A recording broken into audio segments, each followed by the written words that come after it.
ఈ సంవత్సరం యుగాంతం అయిపోతుంది, 2025 చివరిలో ప్రళయాలు వచ్చేస్తున్నాయి, భూకంపాలు వచ్చేస్తాయి, ఇంకెవరు మిగలరు, మనుషులందరూ చచ్చిపోయే అవకాశాలు ఎక్కువగా ఉంటాయని చెప్పి రకరకాలుగా అసలు ప్రచారం జరిగిపోతుంది. ఎక్కడ చూసినా అదే ప్రచారం. సో చాలామంది పండితులు నన్ను విమర్శించవచ్చు, కానీ నేను ఒక చిన్న లాజిక్ చెప్తానమ్మా. మనకు ద్వాపర యుగమైన త్రేతాయుగమైన ఏ యుగాన్ని తీసుకున్నా మనకు 12,000 ఏళ్ల నుండి 15,000 ఏళ్లే కనిపిస్తుంది. అంటే అంతే 15,000 ఇయర్స్ మ్యాక్సిమం. కానీ మనకు శాస్త్రంలో ఎక్కడో రాసింది ఏంటంటే కలియుగం 4.5 లక్షల సంవత్సరాలు అని రాయబడి ఉన్నది. ఆల్రెడీ ఇప్పటికీ 4,500 కంప్లీట్ అయింది మనకు కలియుగం పుట్టి. నాకున్న అవగాహన ప్రకారము 2042-43 అనేటువంటిది కలియుగ అంతంగా నేను భావిస్తున్నా. అంటే నాకున్న సబ్జెక్టు పరంగా చెప్తున్నా, నేను ఏదో ఇండివిజువల్గా ఆలోచించి చెప్పట్లేదు. సో నా సొంతగా నాకున్న సబ్జెక్టు మీద బేస్ చేసుకొని నాకున్న అవగాహనను ఇచ్చినటువంటి సర్వార్థ చంద్రిక కావచ్చు, కొన్ని జ్యోతిష్యపురమైనటువంటి బుక్స్ను బేస్ చేసుకొని 2042-43 మేబీ కలియుగ అంతము అనేటువంటిది అప్పటి వరకు అయితే ఉండదు. కానీ 2028 వరకు మాత్రం ఈ 30 నుండి కంటిన్యూగా 26, 27, 23 సంవత్సరాలు ఎండింగ్ వరకు ఖచ్చితంగా పెను సంచలనాలు, ప్రకృతి వైపరీత్యాలు, ఒక సందర్భంలో ఒక సంవత్సరం మనకు ఫుడ్ దొరకకపోవడము, అంటే ఫుడ్ రీచ్ అవ్వకపోవడం జనాలకు. ఉదాహరణ, ఇప్పటికే మనము చాలామంది మూర్ఖులు ఎవరెవరినో విమర్శిస్తారు కానీ కొన్ని విషయాలకు రారు. మనకు ప్రతిరోజు 50 లక్షల లీటర్లు కావాలి హైదరాబాద్కు పాలు, కానీ 5 లక్షల లీటర్లు కూడా ప్రొడక్ట్ అవ్వట్లేదు. మరి ఎట్లా మనం తాగేది ఏంటిది అంటే ఆ విషయమే. సో అట్లనే నూనె కూడా అంతే. అసలు పల్లీలు 4 కేజీల పల్లీలు అయితే 1 కిలో నూనె వస్తుంది అంతే, కానీ మనం 90 రూపాయలకే నూనె తీసుకుంటున్నాం. అవును. సో అది నూనె కాదు, కలుషితం, కల్తీ మొత్తం.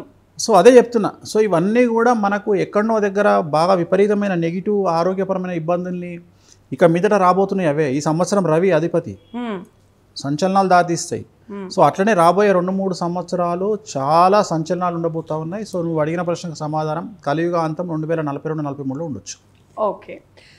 అలాగే ఇప్పుడు మీరు చెప్పినటువంటి అంటే ఇలాంటివన్నీ జరుగుతాయి అని చెప్తున్నారు కదా సార్, మరి వీటన్నిటిని జరగకుండా ఉండాలి అంటే ప్రతి మనిషి చేయవలసినటువంటి పనులేంటి, తీసుకోవాల్సినటువంటి జాగ్రత్తలు ఏంటో ఒక మాటలో చెప్తారు? అంటే మనం ఇప్పుడు ప్రకృతిని ఆపే శక్తి మనకు లేదు. అవును. సో సైన్స్ అనేది మనకు 100% మంచి చేస్తే 1000% నెగిటివ్ చేస్తుంది.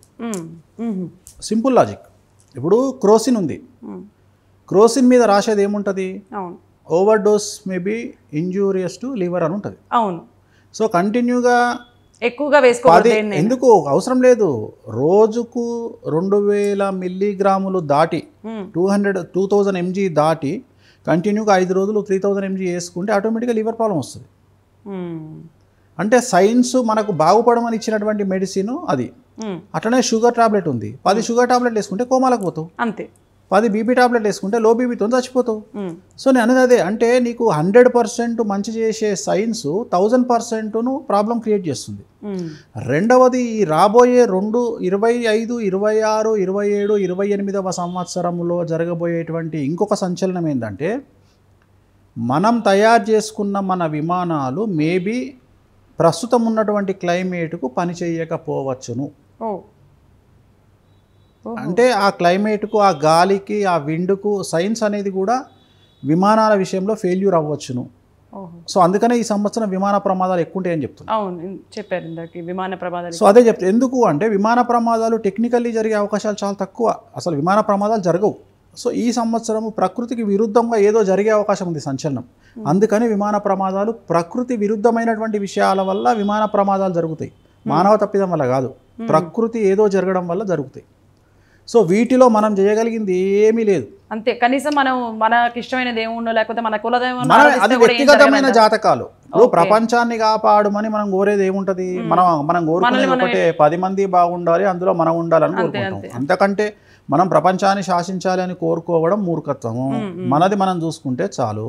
సో ప్రపంచం గురించి మనం ఆలోచించే శక్తి మనకు లేదు. సో అది ఇండివిజువల్గా మన జాతకాలు, మన ద్వాదశ రాశుల గురించి మాట్లాడుకునేటప్పుడు అప్పుడు ఏం చేయాలో చెప్పుకుందాం.